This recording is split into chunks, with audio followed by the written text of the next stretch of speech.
Esta es la historia de un trío de niños mentirosos, pero no unos mentirosos cualquiera, no. Estos niños llevan la mentira en la sangre, tanto que la arrastraron hasta su adultez. Lograrán mantener esta mentira hasta el final de sus días. Ya lo veremos en...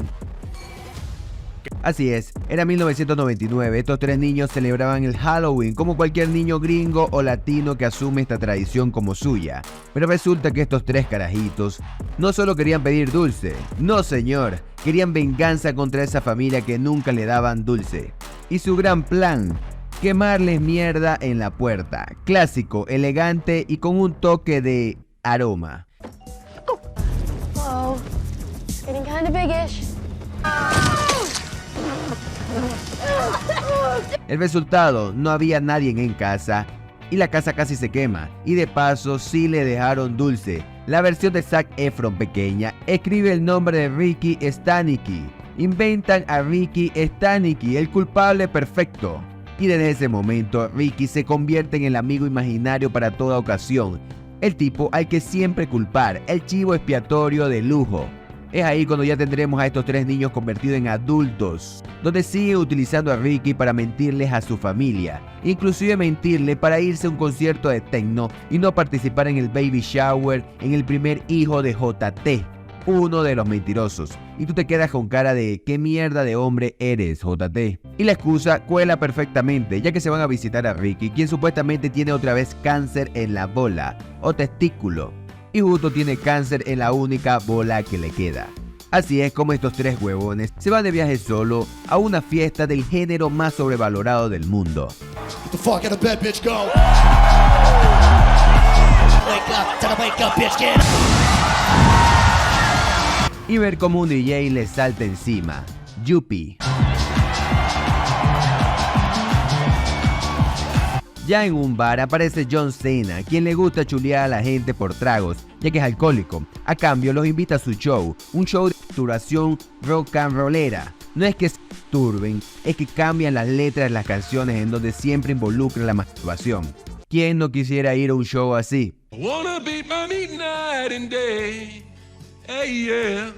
Por suerte para John, Zac y el resto será muy amable con él, a diferencia que con su familia, invitándolo a tomar algo.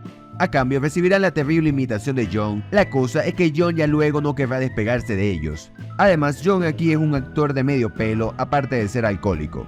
JT le dice directamente que preferiría que no los acompañara, debido a lo pesado que se empieza a poner. Y Zac, como el más bueno de todos, le va a pedir disculpa. John al final le deja su tarjeta. Cuando Zac enciende su celular, ve el montón de notificaciones de que la mujer de JT va a dar a luz 6 semanas antes. Pero bueno, la mujer parió, ya que efectivamente una mujer no necesita de su marido para dar a luz, y JT carga a su hijo sin camisa para darle calor, comportándose como el mejor padre a pesar de que le chupaba un huevo estar en su baby shower. It was a lie. It's all been a lie. En plena reunión familiar descubren las mentiras de Ricky Stanicky, ya que nunca lo han visto, y la película pudo acabarse ahí.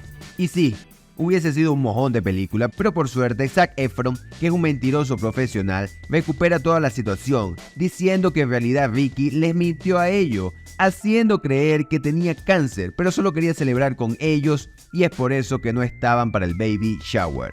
Ahora estos tres huevones están envueltos en su propia mentira de Ricky Stanicky, que lo han usado para mentir desde que eran unos niños, y por alguna razón toda la familia quiere que vayan a visitarlo el día de la circuncisión del bebé. Aquí no se viene a juzgar las religiones, pero es necesario una fiesta para quitar un cuerito a un bebé. ¿En serio? Ahora, piensan qué hacer para resolver este problema y la mejor idea que tienen es contratar un actor que se haga pasar por Ricky. Zac tiene la tarjeta de John Cena, el actor perfecto para esto ya que nadie lo conoce. Llega John contratado para darle vida a Ricky, que como estará interpretando a alguien sobrio, pues intenta hacerlo, pero tiene una crisis de abstinencia, lo que lo convierte en un ex alcohólico y ahora parece un drogadicto.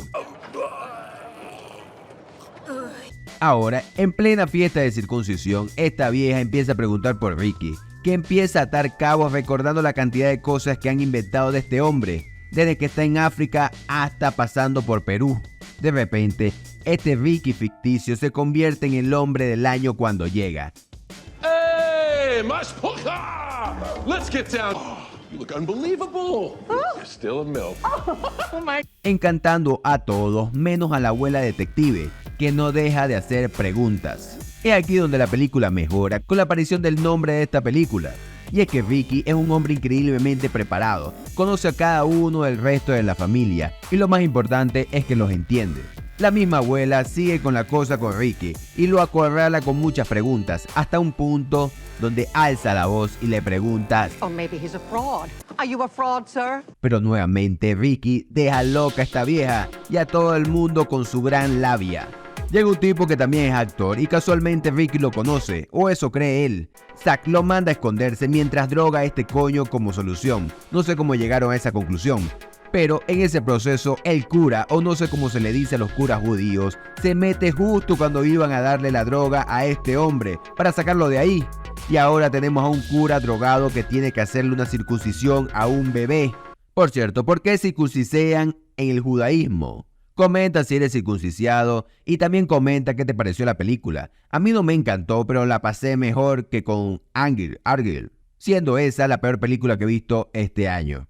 Como el cura no pudo terminar la circuncisión, todo el mundo propone a la estrella de la fiesta, Ricky, porque Ricky ha hecho todo en la vida y ya recordó que no conoce a este tipo personalmente, solo lo ha visto en la televisión. Y para variar, hizo la circuncisión de forma increíble. ¿Hay algo mal que haga Ricky? Llega la despedida y los tres amigos le pagan de más a Ricky por el gran trabajo que hizo. Y estos tres amigos, cuando pensaban que podían retirarse del negocio de las mentiras, como si fuera la mafia, estos tres cabrones hacen la promesa de más nunca usar a Ricky Stanicky para nada. Claro, porque la promesa entre mentirosos son como los propósitos de año nuevo. Se hacen para romperse. Pero ¿quién hubiera pensado que el verdadero giro de tuerca sería que Ricky, ese ente de pura ficción, terminaría usándolos a ellos? Ahora la ironía tan deliciosa como inesperada, ya que como le dejó el número al jefazo de Zack y JT, este hombre le ofrece trabajo con un sueldazo de 250,000 al año y cualquiera se queda. Y de paso, Erin, la esposa de Zack, una periodista que no la conoce ni en su casa, se lanza al estrellato gracias a un reportaje sobre la fascinante vida de Ricky. Zack y JT ahora quedan locos y molestos con Ricky por lo que está haciendo, sintiendo que van a ser descubiertos por lo que está haciendo este hombre. Ya que este punto es una bola de nieve en las mentiras de Ricky. Una mentira llevó a otra y luego a otra mucho más grande.